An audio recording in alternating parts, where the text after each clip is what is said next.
welcome to the 2020 Statecraft Guest Lecture presented by the University of Queensland Politics, Philosophy and Economics Society. My name is Greste. I'm a final year undergraduate studying the Bachelor of PPE, and I'd like to thank you all for coming to what is guaranteed to be a fascinating evening. Tonight we are delighted to be hosting Peter Greste, who will be speaking on the topic of press freedom in the modern day. For myself and likely for many of you here tonight, he needs no introduction, but his renowned career is such that it warrants a bit of a recap. So Peter spent 25 years as a foreign correspondent for BBC, CNN, Reuters and Al Jazeera and more in regions including Afghanistan, South Africa and Kenya, to name a few. He won a Peabody Award for his documentary on Somalia, and the event that made him a household name was his arrest and more than 400-day imprisonment in Egypt on charges of spying and terrorism. He has written about this in his 2017 book, The First Casualty, which is a Walkley-nominated first-hand account of the growing war on journalism. Peter is the founder of the advocacy group Alliance for Journalist Freedom and has won more awards than I have time to list for his commitment on press freedom and journalism. Peter is now the UNESCO Chair in Journalism and Communication at the University of Queensland. This isn't the first time I've interviewed Peter, although I'm not sure if getting to ask a question at the 2018 Slender in the Grass Q&A special really counts. Either way, hopefully we come up with slightly more hard-hitting questions for him this evening. We will first hear a lecture from Peter, followed by a short interview, followed by a Q&A with the audience. Please welcome Peter Greste. Thanks very much, Greer. Can everyone hear me? I'm routinely described as soft-spoken, so please shout if you can't hear me. Look, it's a great honour to be speaking to you today, although I've got to admit, if you're looking for someone to speak or to deliver a lecture on statecraft, I'm not sure that a convicted terrorist is necessarily the first person you go to. So I commend you guys for having the courage to invite me here today. What I wanted to do was talk a little bit about press freedom and what I've come to regard as the war on journalism in the past few decades. It's an important one, particularly today, well, in fact yesterday, was the International Day for ending crimes, impunity for crimes against journalism. Really unwieldy, horrible, classic UN kind of mouthful there. But there is a day demanding the end of impunity for crimes against journalists because those crimes are so pernicious. As of the end of last year, the numbers are calculated on an annual basis, or at least marked at the end of each year. There were 249 journalists that were imprisoned around the world. Now that number is up around the kind of record highs. They've been up around 250, 260, 200, even high 260s for the past 7 or 8 years. The numbers really started to climb around 2003, and we'll talk a little bit about why that happened. But also, what's the other issue when it comes to crimes against journalists are the number of murders. Over the past decade, journalists have been dying at a rate of about 1 every 4 days. 1 every 4 days. Over 1,000 journalists in the past decade that have been murdered. And impunity, now let me ask you guys, what would you think is a high number for unsolved murders of journalists? 50%? 60? 70? Try 87%. Almost 9 out of 10 cases of journalist murders remain unsolved, unprosecuted today. And again, the murders themselves started to rise. They were fairly high. Excuse me, the CPJ, the Committee to Protect Journalists, started tracking the numbers in the early 1990s. And what we saw was a surge in the early 90s, largely because of a number of civil wars in which a lot of the journalists that were murdered were locals who were caught up in these conflicts. Then it dipped in the late 90s and then started to climb again in the early 2000s. Now, as a working journalist, I was vaguely aware of some of the risks associated with being a correspondent, with being a reporter. But what I didn't really understand it until Egypt. And my personal story, my own personal experience, is a really key part to the way I came to understand what was going on. So let me take you back to 2013, to December 28th of 2013. And what I was doing was working, working for Al Jazeera. My main job had been to cover cover East Africa, East and Central Africa. But I'd been called up to Cairo to cover the unfolding political crisis that had taken place in the months since the Muslim Brotherhood government had been ousted from power in a coup. You might recall that we saw Hosni Mubarak's administration collapse in the face of the Arab Spring Revolution in Egypt in January of 2011. By the middle of the following year, 2012, we had the first democratic elections in Egypt's history, which were won by the Muslim Brotherhood. They survived for a year, another year before street protests and the military forced them out of power. And so when I arrived, 6 months later, at the end of 2013, we saw rival protests between the Muslim Brotherhood supporters who were demanding that their government get back in power and the supporters of the military administration, the military-installed interim administration. And so what was happening was the government had passed a whole new constitution, organised fresh elections, passed laws respecting freedom of the press, but also anti-terrorism laws, and then started accusing the Muslim Brotherhood of being engaged in acts of terrorism. As a responsible journalist, what I was doing was covering what I thought was a very straight line. The government would announce some new changes to the constitution. As a journalist, I'd pick up the telephone and call the opposition, which of course in the classic model of democracy is the party that was last in power, the Muslim Brotherhood. And then I'd speak to an analyst to make sense of it all. It was journalism 101.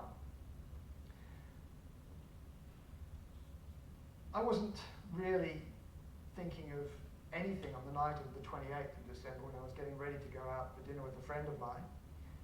In fact, I was streaming Triple J and dancing around the room as you do on my laptop, and there was a knock on the door.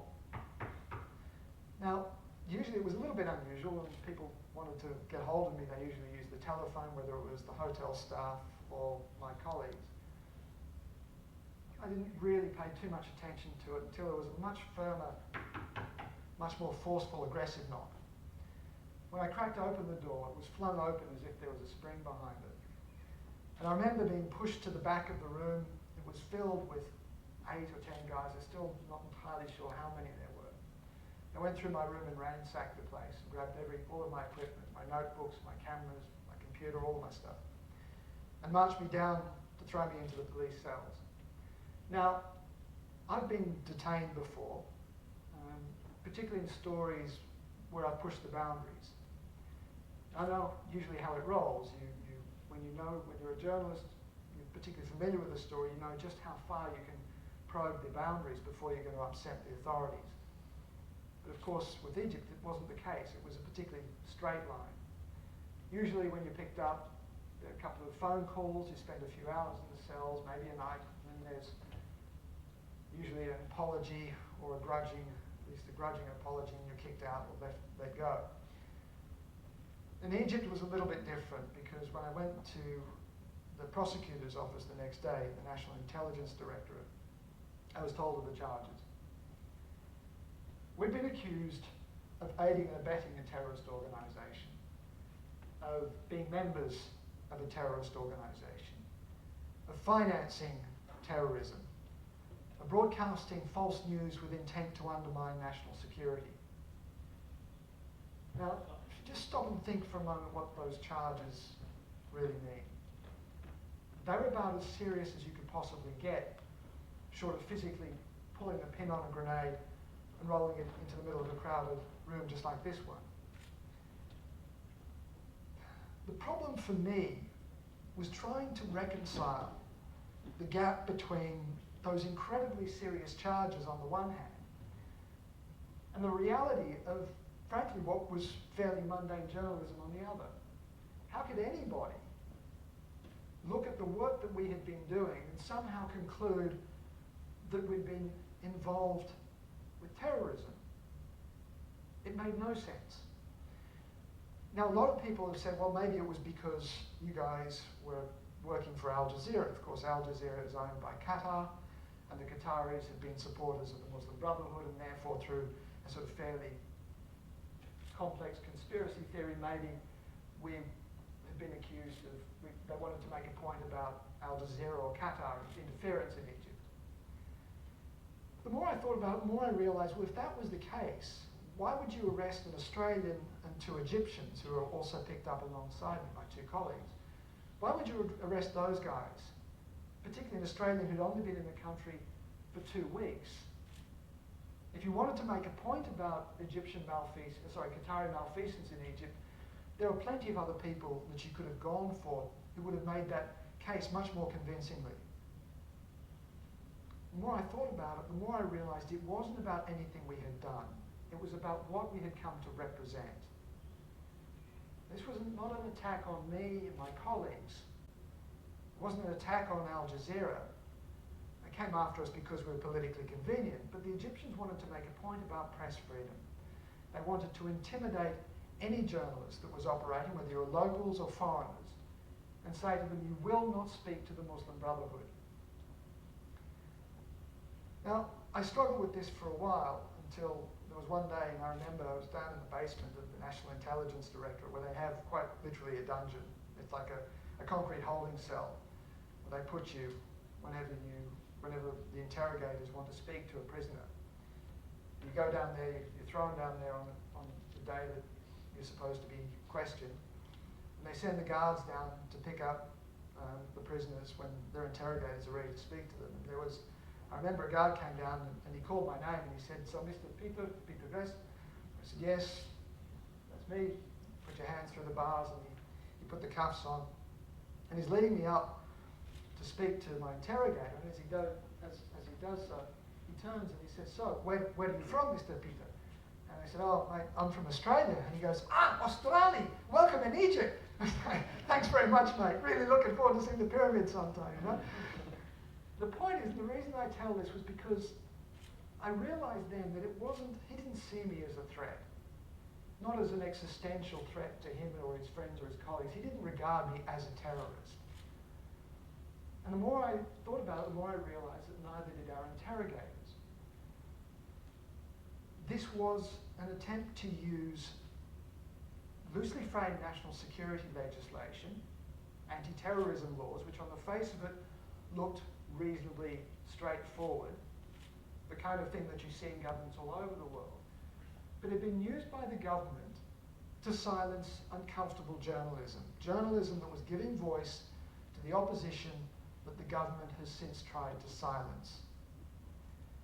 Now, this is important to the narrative because I think in so many ways what happened to us in Egypt we see reflected all over the world. And to my mind, that narrative starts with 9/11. Let me take you back to Afghanistan, when I was first a correspondent there in 1995. And in those days, we used to cross the front lines all the time, partly because I felt we had a professional responsibility, but also because I felt that it was a very important way of making us safe, because we needed to be seen by both sides, not as participants in the conflict, but as observers. And so whenever the front lines were stable enough and other civilians were crossing, we would also make the journey across.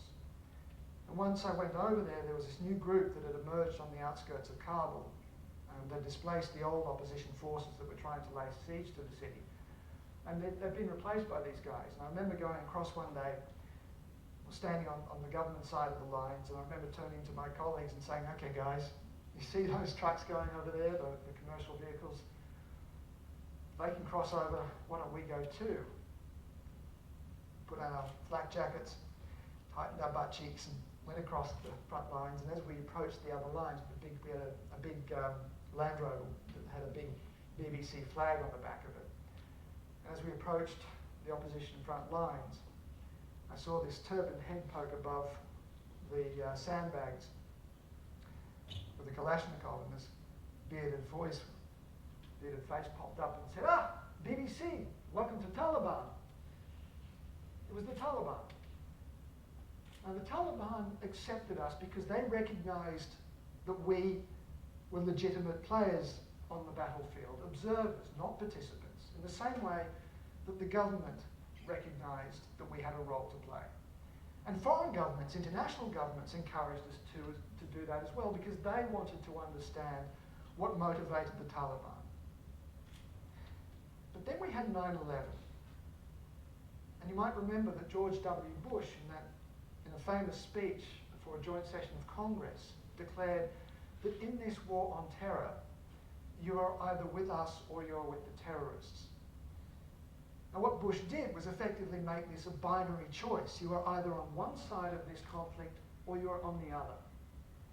And for journalists, what that did was made it impossible, almost impossible, for us to do what I had been doing in the past, and that's crossing the front lines in an attempt to understand what each party to the conflict was doing, what was driving them, why they were taking the positions that they were taking, what their objectives were, what their motives were. Because in the eyes of both the government and the American government and the West, if you crossed over those lines, you were guilty of advocating terrorist ideology. What had happened was we moved from a war over tangible things, things that you could literally put your finger on, whether it's land or water or ethnicity or whatever, into a war over ideas, a war of isms. And in that conflict for ideas, the place where ideas are transmitted, which is by definition the media, becomes a part of the battlefield. And so journalists, whether we like it or not, become targets or unwitting players in this conflict. Now this is not an abstract idea. After 9/11, we saw 4 of my colleagues, including one very close friend of mine, Maria Grazia Catulli, murdered by the Taliban when their convoy was intercepted and they were taken out and executed. The guys that were responsible were eventually caught and placed on trial. And in the trial, they acknowledged that they were involved, but they said they were acting on the orders of their superiors specifically to go after journalists. In the months and years that followed, we saw the Al Jazeera bureau hit by American weapons. In Kabul, a guided missile fell squarely on the bureau. Shortly after, Al Jazeera managed to get an interview with the one person that I'd wager just about every journalist in the world would have given their right arm for at that point, and that was with Osama bin Laden.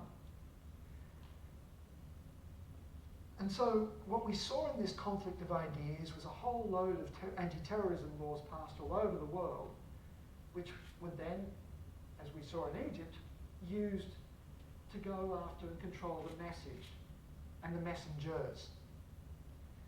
Now, of course, Egypt is one of the world's leading jailers of journalists, but Egypt isn't the only one, of course. Turkey is right up there.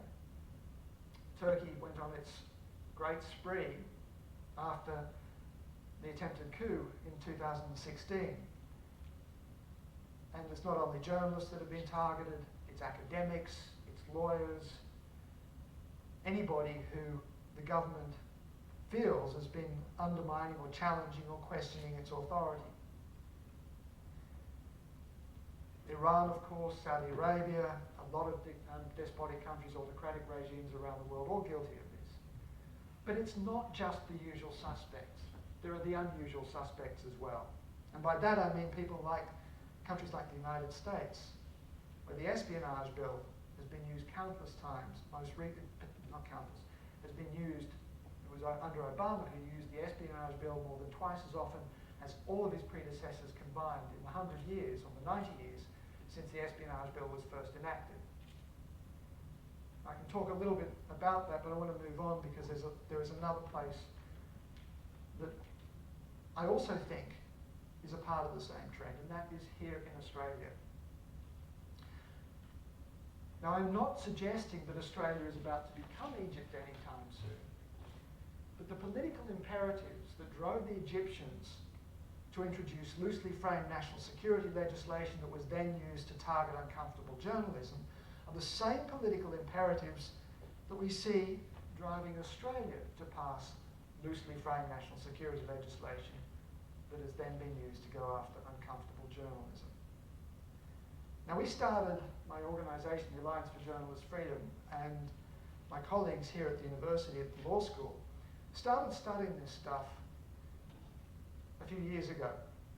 And in March of last year, we released a white paper on press freedom in Australia. And in our white paper, we said that overbearing national security legislation is making journalists vulnerable to prosecution, that's criminalising otherwise the kind of journalism that in the past would have been considered as perfectly legitimate. We said then that whistleblowers and sources were vulnerable to prosecution. We said journalists' data and notes were vulnerable to police inquiry, police investigation. And we said that overall it was having a chilling effect on legitimate public interest journalism. At the time, a lot of people dismissed us as being a little bit radical. That Greste bloke, he spent too much time in a concrete box in Egypt, it's fried his brain a bit. Until, of course, the AFP, Australian Federal Police, did us a great favour by raiding the offices of two news organisations about 3 weeks later and confirmed everything that we had spoken of. You might recall there was the raid on Annika Smethurst, the News Corp journalist, over a story that she had done reporting on how the Australian Signals Director, or government departments, the government was considering expanding the powers of the Australian Signals Directorate, which is our incredibly sophisticated international eavesdropping organisation, electronic eavesdropping organisation, to give them the powers to use those incredibly powerful tools on Australians. This was a conversation that was taking place in secret. Now, Annika's story relied on a classified document, and because she published the details of a classified document, she and her source became subjects of an AFP investigation. Never mind that nobody has ever suggested that anything she published actually undermined national security. Nobody ever questioned that the story was genuinely in the public interest, because I'd argue that that is a subject that we all ought to be aware of, and a debate that we all ought to be a part of, because it affects every single one of us. The very next day, the Federal Police went to the ABC to investigate the sources of the Afghan files. Those stories about allegations of war crimes committed by Australian Special Forces in Afghanistan. Now again, that was relying on confidential documents. Again, there was nothing that was published that undermined the security of anybody. And again, it was a story that was indisputably in the public interest. And so we've got overbearing national security laws, silencing legitimate journalism, and having an indisputably chilling effect on the work of journalists right across the country. A whole host of laws that deal with it, that are problematic for journalists. Whether it's the data retention legislation, which exposes every single Australian's metadata to police inquiry. And not just the police, by the way, even the post office can get their hands on it without a warrant. That makes it almost impossible for journalists to protect their sources. I've just had accepted, very proud today, we had accepted a fairly extensive paper looking at whistleblower legislation and the weaknesses that whistleblower legislation and source protection in Australian law. It's incredibly ineffective, the law, the way the law works. There's other pieces of legislation. Section 35P of the ASIO Act. There's foreign interference and espionage bills. There are all sorts of pieces of legislation, small and large, that all serve to limit the work that journalists are able to do. Now, there's been a lot of talk, and in the wake of the AFP raids, there was a lot of talk about the need for legislative reform.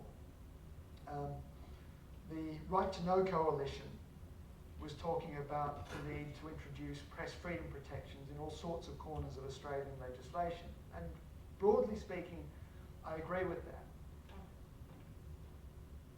But I don't think that's enough.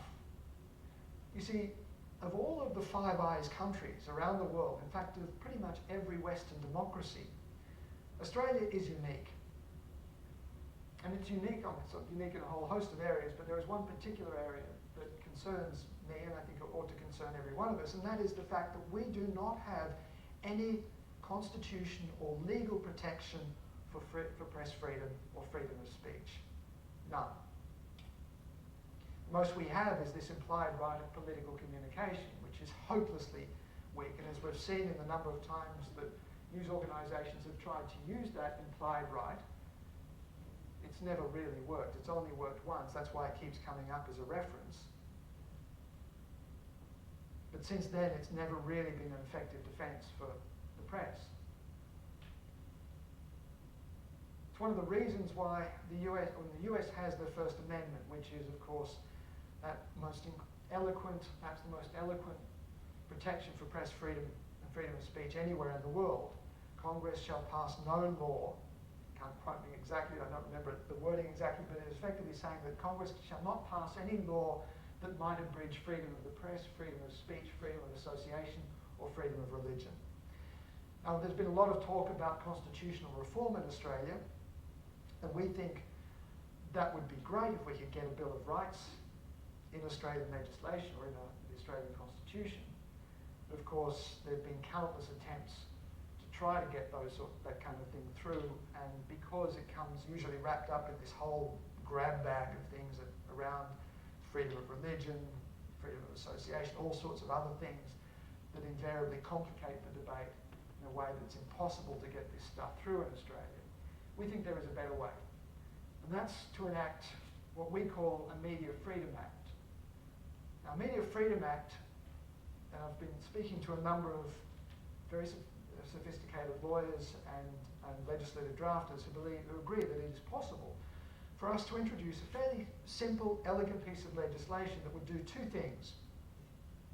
First of all, it would compel our lawmakers to take press freedom into account whenever they're passing legislation that might intrude on press freedom. This isn't to say that they absolutely must write press freedom protections into every piece of legislation, but they have to have an obligation to consider it and to consider the impact of the legislation on press freedom whenever they're passing that kind of legislation. The other thing that it would do is compel the courts and the police investigators to consider the impact of any investigation on press freedom. Now again, that's not to say that press freedom becomes the overarching or the dominant thing. It's simply that they have to ask themselves, will this inquiry unduly limit press freedom in a way that is contrary to the public interest? And if the answer is yes, then it's off limits. But if there is an overriding or compelling public interest in carrying out an investigation, okay, as long as you can make the case, as long as you are forced to consider it. I think this is really crucial. One of the things with Australian law is there are a whole host of loopholes. We are never going to get the kind of detailed legislative reform that will go through and tweak every single piece of legislation in the Australian statute books and introduce a kind of press freedom or a journalist defence. Think about one of the statutes that was used to go after the ABC. The police, in their search warrant, said that they were investigating, or the ABC had been accused in the Crimes Act of receiving stolen property. The police had interpreted information as Commonwealth property, and so by receiving that information, the ABC was guilty of receiving stolen property. Now, I don't know about you guys, but I can't see any legislator ever saying, oh, okay, that's fine, we can write a little thing into the Crimes Act saying that it's okay for journalists to receive stolen property if it's in the public interest. That's never going to fly. We can't go through the statutes and tweak everything like that, which is why we need a bill that has the capacity to say, look, it doesn't matter what the law is. If journalists are involved, the authorities need to at least consider the impact of press freedom. And we think that wouldn't solve all of the problems, it wouldn't eliminate the problems entirely, but it would create a far more secure environment for the press and allow journalists to fulfill their responsibilities in a democratic society.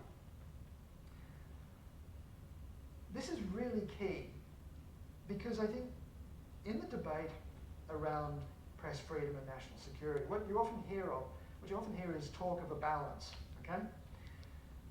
People say, well, there needs to be a balance between national security and press freedom. And what that does is it implies that the two are in opposition. That if you have more of one, by definition you have less of the other. That we need to weigh them up against one another.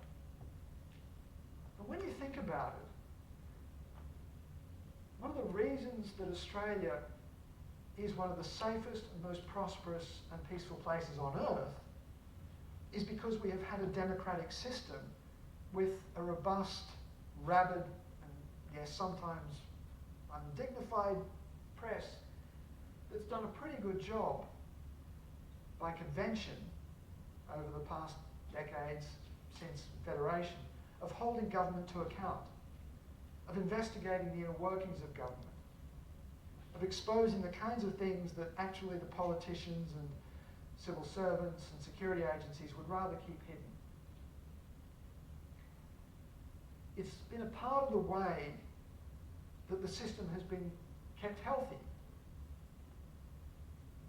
And so, when you really think about it, if in trying to keep Australians safe, you're undermining the fundamentals of the system that's kept us safe in the first place, then national security isn't served at all. If anything, it's undermined it. And so, in my view, to think of press freedom and national security as in opposition is a false binary. That these two things are not necessarily complementary all the time, but neither are they in opposition to one another. And that's why, first of all, I think we have a really serious problem in this country, but why I think there is a very clear and elegant solution to it. Thanks very much.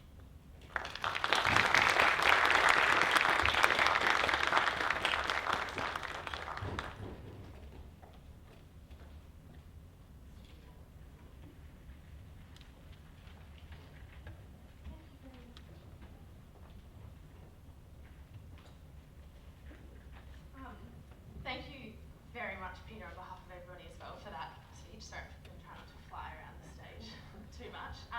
So I have a couple of questions, but I think there'll be lots from the audience as well. So I'll ask a few of those, and then I might go to you guys to see what you want to say. So I'll start with, you said earlier in your speech, and you've said previously that somewhat ironically the safest thing for journalists to do, at least before 9/11, was to physically cross the front line of a war zone and to demonstrate that you're press and neutral and not the enemy, and that that's a journalist's sort of professional responsibility.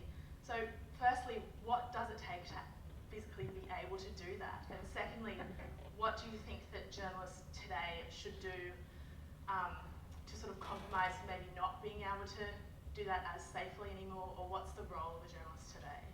Gosh, that's a really big question. It's a great one. You know, I think in a way, I was working at a time that I considered to be a bit of a golden age for journalism, at a time when journalists were considered as neutral players in a lot of the conflicts that were around through the 90s.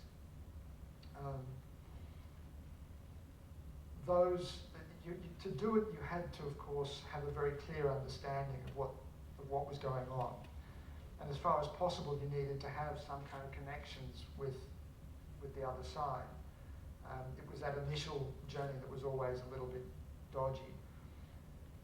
And I suppose in a lot of respects, I mean, you know, journalists, and I worked in Yugoslavia in the 1990s, and Yugoslavia was hellishly dangerous, but journalists still managed to cross those lines fairly frequently with a lot of impunity. A lot of journalists weren't, but that's largely because they were local journalists who were killed not necessarily because of their journalism, or rarely because of their journalism, but more because of their ethnicity. Because in Yugoslavia there was no such thing as a neutral Yugoslav.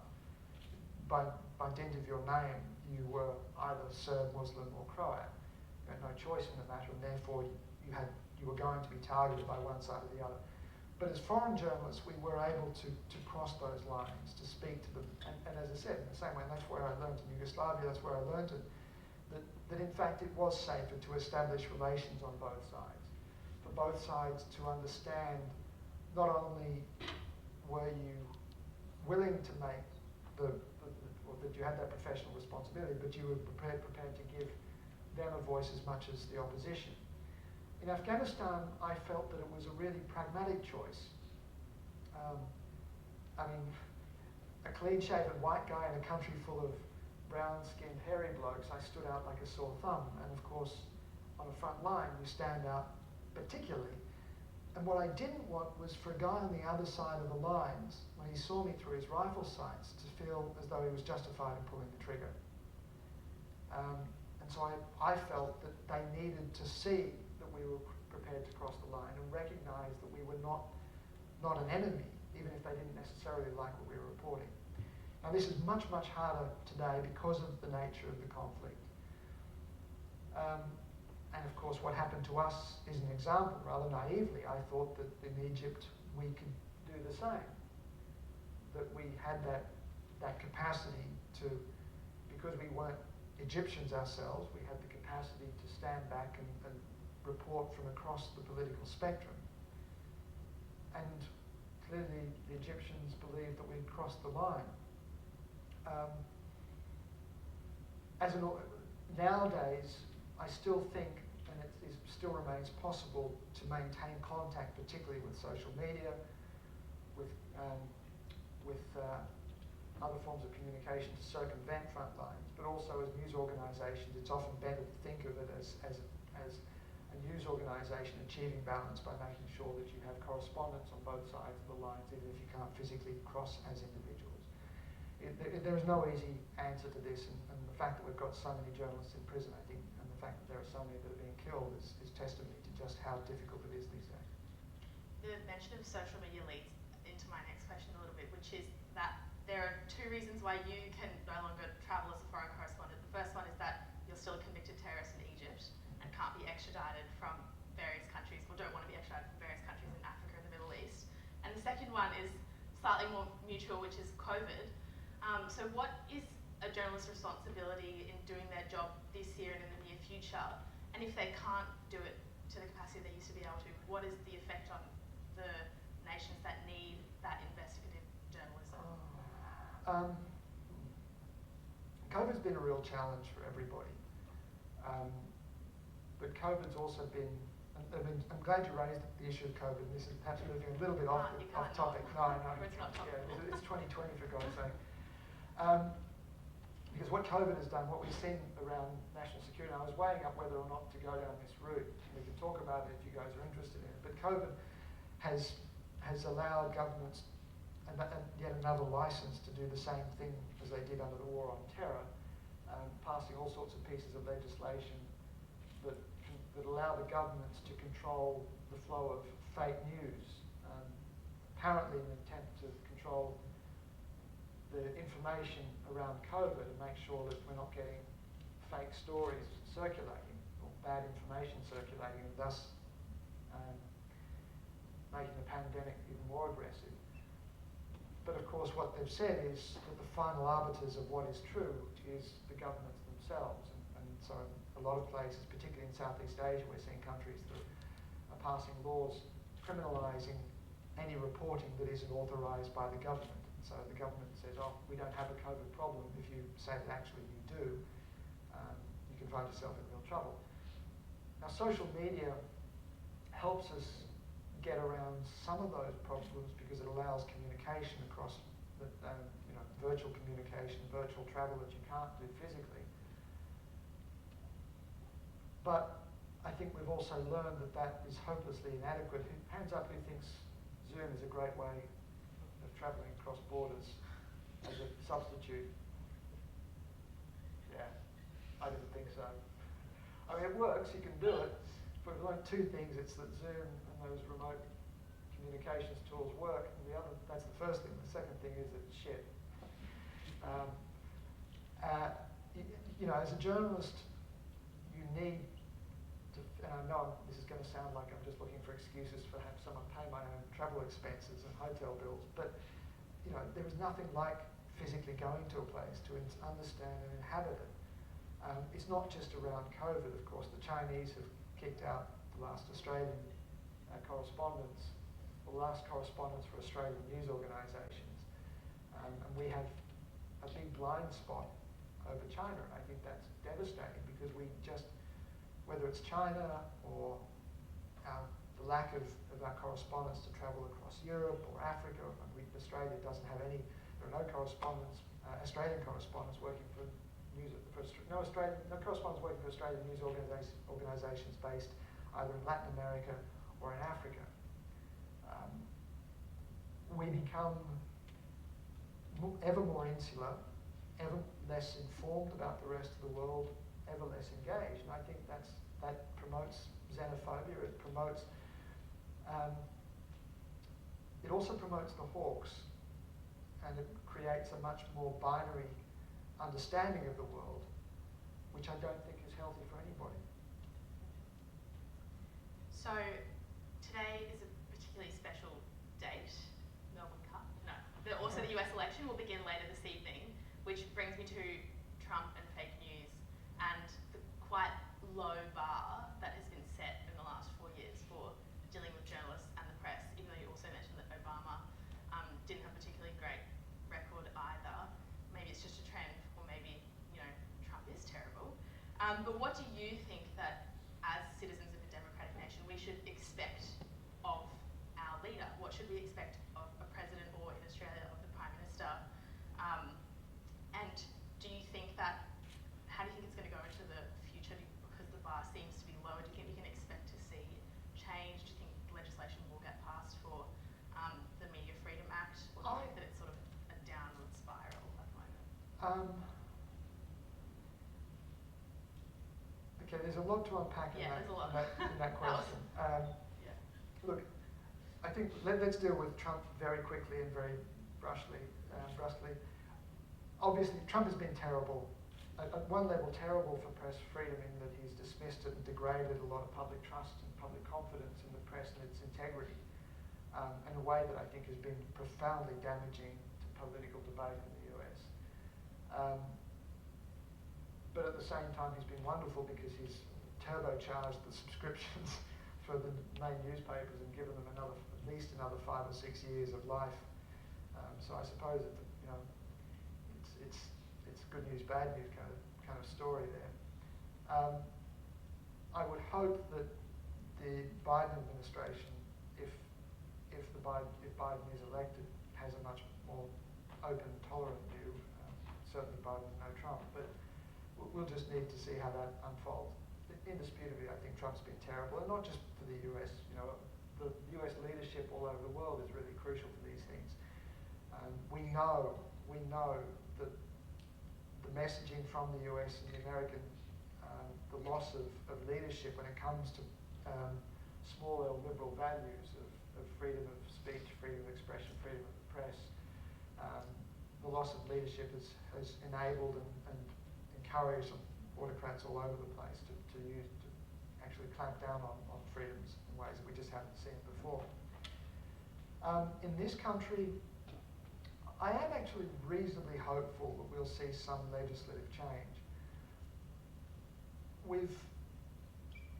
After the AFP raids, I don't know if any of you are aware of it or recall, but we saw 2 parliamentary inquiries begin. One by the PJCIS, the Parliamentary Joint Committee on Intelligence and Security.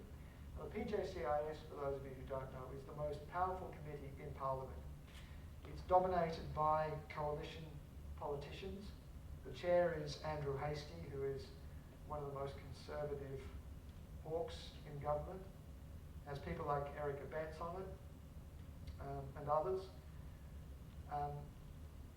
And just recently, the PJCIS released its report.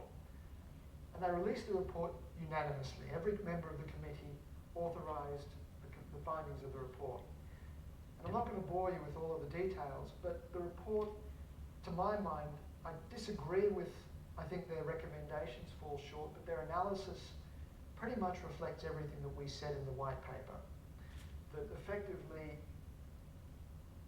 press freedom is dangerously limited, that it's having a very serious effect on transparency and accountability within our government, and that there needs to be radical and thorough legislative reform and procedural reform, not just for national security. We're talking about freedom of information laws, we're talking about shield laws, the harmonisation of shield laws across the states and federal and Commonwealth. We're talking about whistleblower protections, all sorts of pieces of legislation. And so I think the fact that we've had such a comprehensive report by the PJCIS and the fact that it was so widely endorsed by all of the members is a really positive sign.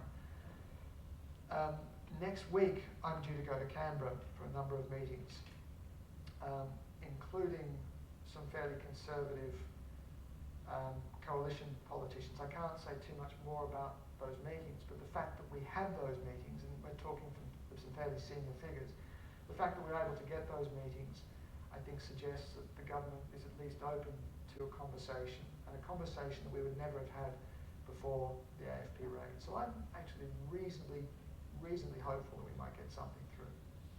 Great. Okay, I think we'll go to the audience for some questions now. Jaden has a microphone you can run around with. We'll go for the first one right here, if you like, the lady in black. Hi. I just wanted, you mentioned freedom of information, the Freedom of Information Act. I just wanted to know what kinds of reforms do you think are necessary for the Freedom of Information Act in order for press freedom to be maintained or increased? It's the relationship between FOI and press freedom is incidental in that it's not just about press freedom. And have anyone here ever tried to use FOI system? You have? I've got an assignment. Okay. Well, you may know more about the law than I do. What I know is that it's not just the way the law works, it's also the way it's resourced. The time that it takes for FOIs to go through, the level of redaction, which is often hopelessly overdone. The question that the interpretation of FOI and the descriptions about what is allowed and what should not be released is almost invariably way too much on the side of secrecy. The problem is that a civil servant that's going through the documents and an FOI application is never really going to get in trouble by saying no to a document or redacting a larger chunk. They're always, the incentive is powerfully on the conservative side, because if as a civil servant you release a document that might cause a problem, you'll get your ass kicked. And so there is a real, in the absence of, whenever there's leeway, the incentive for a civil servant is to err much more on the side of caution than to release documents. And so the system tends to be much more closed, much less transparent, or it doesn't achieve the kind of transparency that we really need for it to be effective. For journalists, it takes far too long. The timelines for stories, and it can take months and months for FOI requests to be dealt with, and those timelines are just hopelessly inadequate. And so it's more of a sort of, it's not that we will fix press freedom if we fix FOI, it's just that FOI is a part of that overall culture, I think, of secrecy that's infected all levels of government.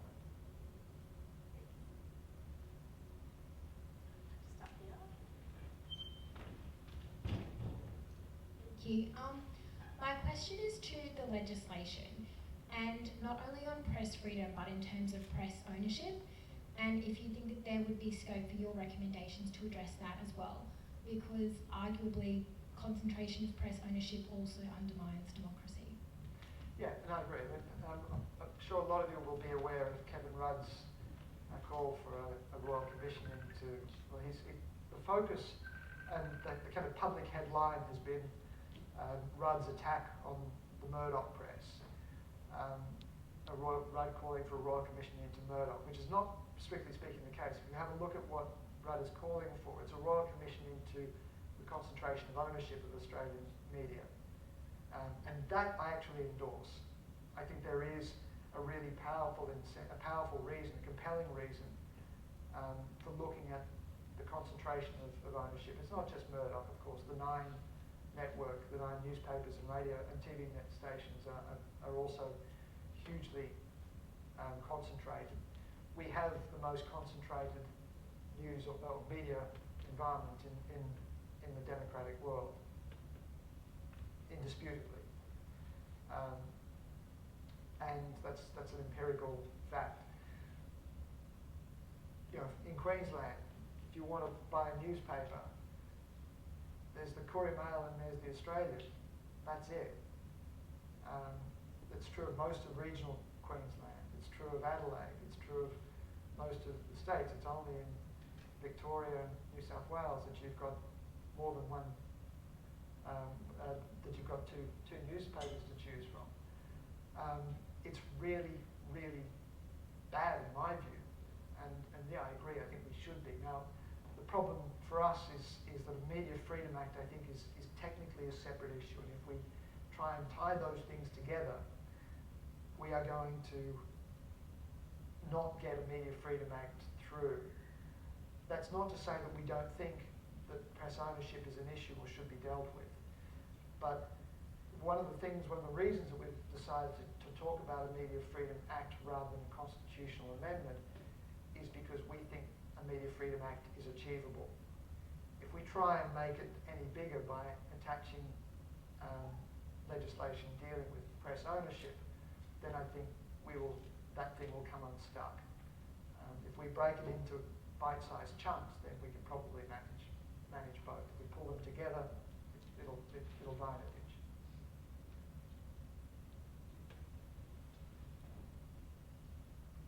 Any other questions from the floor?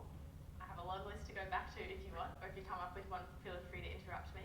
I just wanted to ask about, just on the topic of press ownership and sort of the concentration of media in the hands of very few people.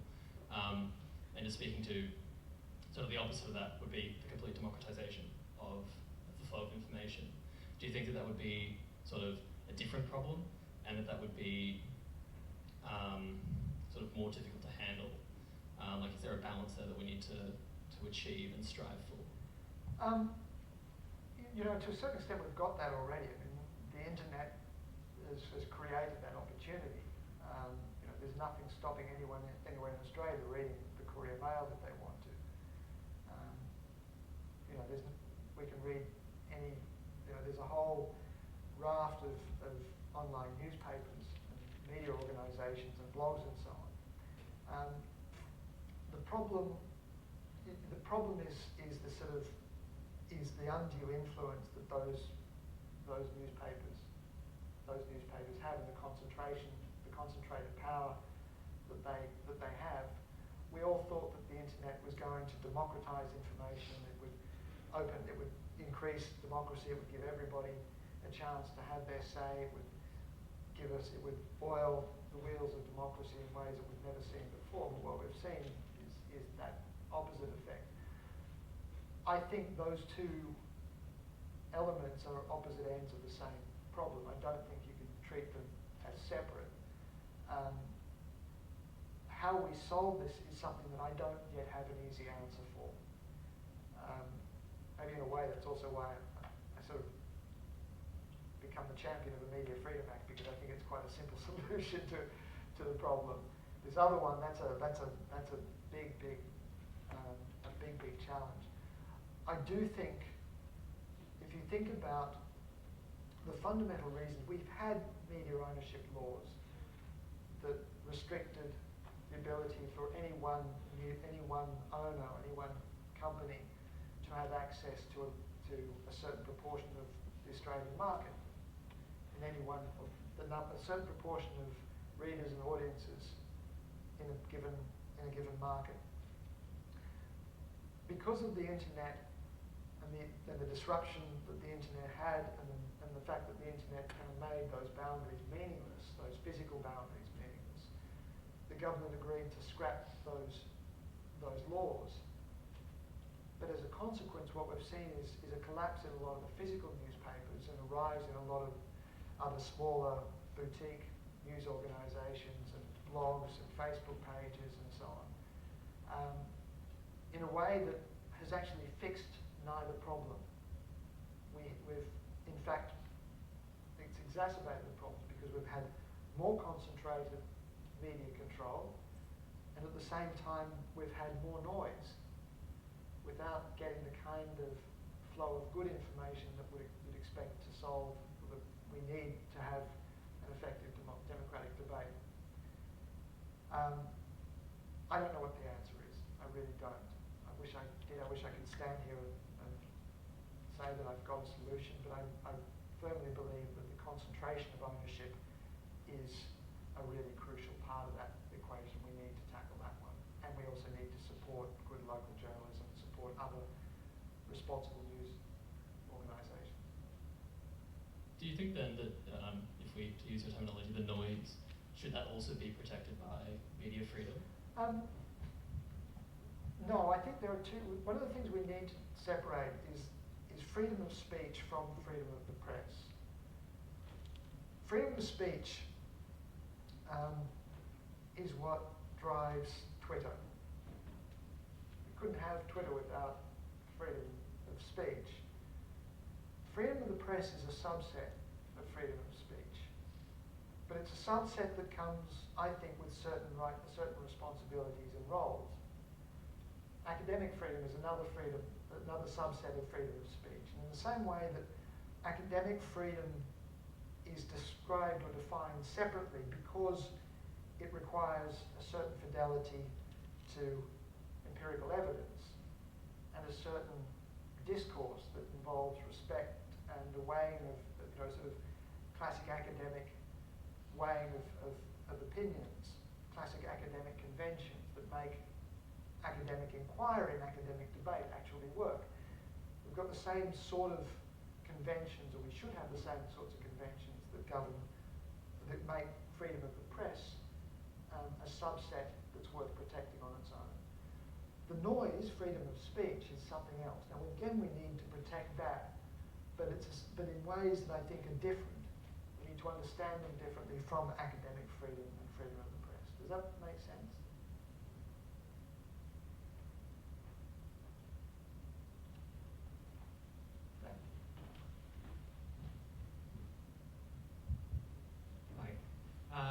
Presumably that there's been a lot of instances, not just in Australia but around the world, where governments have had a lot of motivation to shut down a pesky journalist, and within legislation like national security legislation, they technically had the right to do it, but often they held themselves back.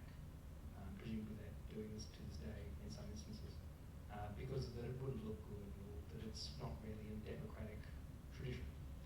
Do you think that, and I don't assume that in the last couple of years that those conventions have been on decline, do you think it's possible that we could just have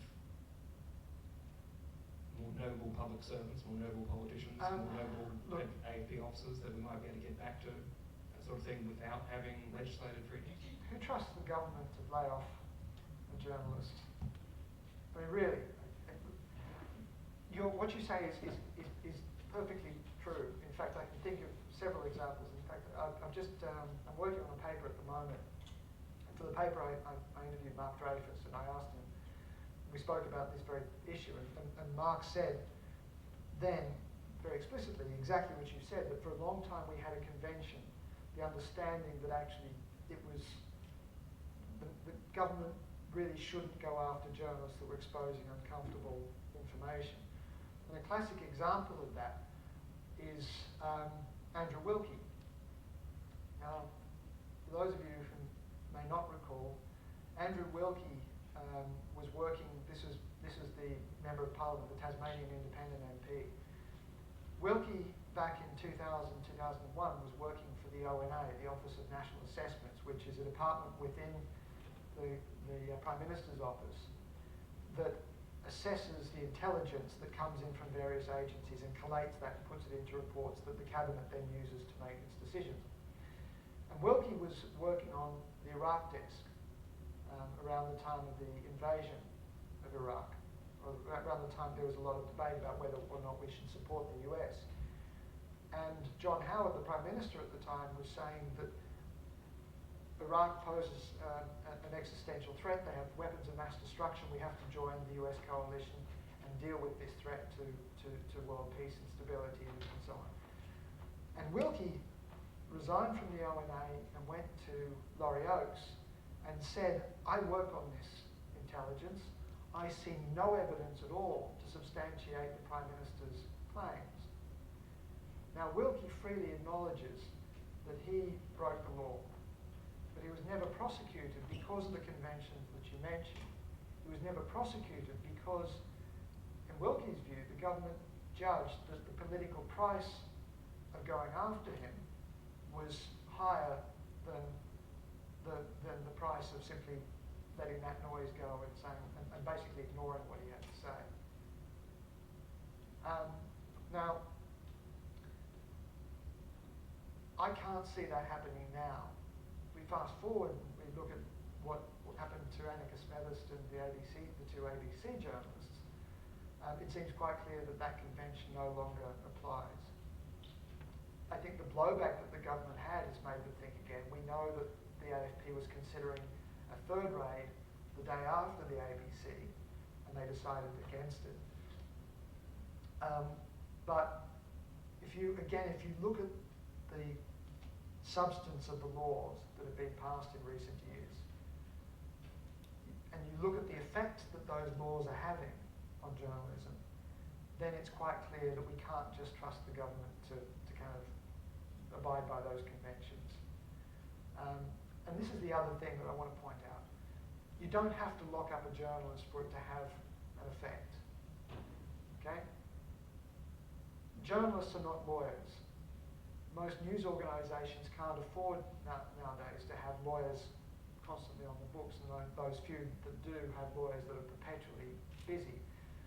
And so whenever you're in a situation where you think, maybe we're running the risk of litigation here, maybe we're running the risk of being investigated, unless the story is really big, most news organisations won't run that risk. And similarly, we know that whistleblowers are spooked. They won't talk. In fact, you don't even have to technically be a whistleblower. If we go back to the early days when I was a journalist, I had a number for the media officer for any given government department, but I also had contact numbers for all sorts of specialists and analysts within those departments. And I could pick up the phone and call them with impunity, without any trouble whatsoever, and they'd speak to me. And if you wanted an official comment or a reaction to a particular question that you had, and they understood what the boundaries were, they'd answer, they'd give you factual information, they wouldn't venture an opinion on a policy. But that was fine, you could go and get the information and analysis. Now you can't do that. The only gate that you can go through is the media office, because those civil servants are too afraid. They're not prepared to risk their careers by speaking to a journalist. And that's because the way the legislation is used, the way the government is using the law, the way the government is controlling the flow of information, makes that too dangerous for those guys. And so what you've got to do is have legislation in place that protects the whistleblowers and sources from anything other than the most egregious threats to national security. Because that's the way our democracy ought to work. Now, my view, I'll leave it at that. I think I could go for a whole other. We can have one last quick question if you want. If you want to, I'll get the mic actually. Okay, thanks, Rita. So yeah, my question's a little bit more cynical, I guess, than the last, in the sense, do you think the Media Freedom Act, is it going to work in the same way as, say, for example, the Victorian Human Rights Bill, and I think Queensland's recently enacted one as well. And do you think is it possible then for legislators to just say that they've considered the impact it's going to have, but it's just justify it somehow? So Well, how effective? Yeah. I think there is that risk, that it gives them an opportunity to pay lip service. But I think if you, it's a step forward from where we are at the moment. It also forces them in any parliamentary debate to enter those considerations into Hansard, and that's a much more serious way of addressing those issues. Not simply saying, "Oh, we thought about it. We thought about it in the committee." One line in the minutes of the committee meeting saying it was considered and that was it. It needs to be a part of parliamentary debate, and I think I agree that a constitutional amendment, a human, freedom of the press as a part of a human rights charter, would be the gold standard. But as I said, it's been tried before. We've had so many shots at constitutional amendments, so many shots at human rights charters that realistically, I don't think that's a prospect. A Media Freedom Act, I think we can get through, and I think you can.